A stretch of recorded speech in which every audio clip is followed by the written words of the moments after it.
తీసుకుంటాం, ఎందుకంటే స్త్రీశక్తి భరోసా అని చెప్పి. అసలు మీరేమంటారు? నిజంగా భరోసా ఇవ్వడం ఎంతవరకు స్త్రీలకు భరోసా? అది చంద్రబాబు భరోసా ఉండాలండి. గవర్నమెంట్ అన్ని విధాల స్త్రీలకి ఆదరించాలా.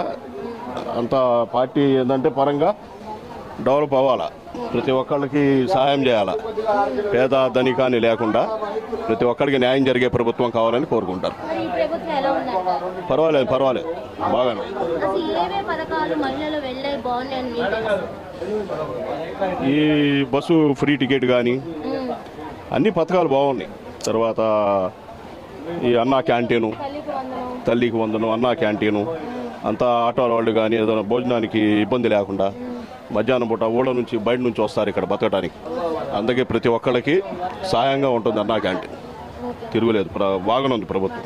చాలా మంది మహిళలకైనా మా పురుషులకు లేవా అనేది కూడా ఫైట్ చేస్తున్నారు. అదేం లేదండి, ప్రస్తుతానికి లేడీస్కి తగ్గ బలంగా ఉన్న ప్రభుత్వం మన కూటమి ప్రభుత్వం. ప్రతి ఒక్కరికి సాయం జరుగుతుంది, న్యాయంగా ఉంది, అందరికీ హ్యాపీ. 6 పథకాలు అనేది ఇచ్చింది కదా కొన్ని. ఇప్పుడు సూపర్ 6 సూపర్ హిట్ అనేది అంటున్నారు. అన్ని బాగా చేస్తున్నారు ఆయన, అన్ని బాగానే చేస్తున్నారు. జగన్ కన్నా బాగా చేస్తున్నాడు. ఎందుకు ఆ మాట అన్నారు? ఇంకా ఎక్కువ అన్నది మార్కెట్ గట్టు ఉండాలి. పర్వాలేదు చెప్పండి, అందుకు మేము వచ్చింది. లేదు, జగన్ కన్నా ఎక్కువ బాగా చేస్తున్నాడు ఆయన. ఇప్పుడు తల్లికి వందనం అనేది అందరికి పడింది, మా అన్నయ్య వాళ్ళ పిల్లలకు కూడా పడింది. ఇంట్లో అందరికి ముగ్గురు పిల్లలు ముగ్గురికి పడింది. గతంలో అయితే గతంలో అసలు ఒకరికి కూడా ఇచ్చింది ఆయన. ఒక్కరు కూడా రాలేదా? ఏం ఒకరికొకరికి వాళ్ళ పార్టీ వాళ్ళకి వచ్చినాయి, లేకపోతే లేదు. ఇప్పుడు అందరికీ వచ్చినాయి. ఇప్పుడు అందరికి వచ్చినాయి. ఇప్పుడు పెన్షన్ అనేది, పెన్షన్ కూడా అన్ని.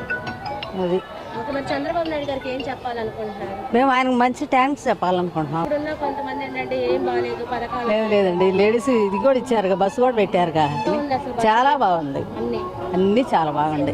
చంద్రబాబు నాయుడు గారు మహిళల కోసమని ఎందుకు ఇచ్చుంటారు? ఎందుకు ఇచ్చేది? ఆయన ఎప్పటి నుంచో అనుకుంటున్నాడు కదా, ఇచ్చారు. మంచి పని ఏం చేశాడు కానీ చెడు పని ఏం చేయలేదుగా.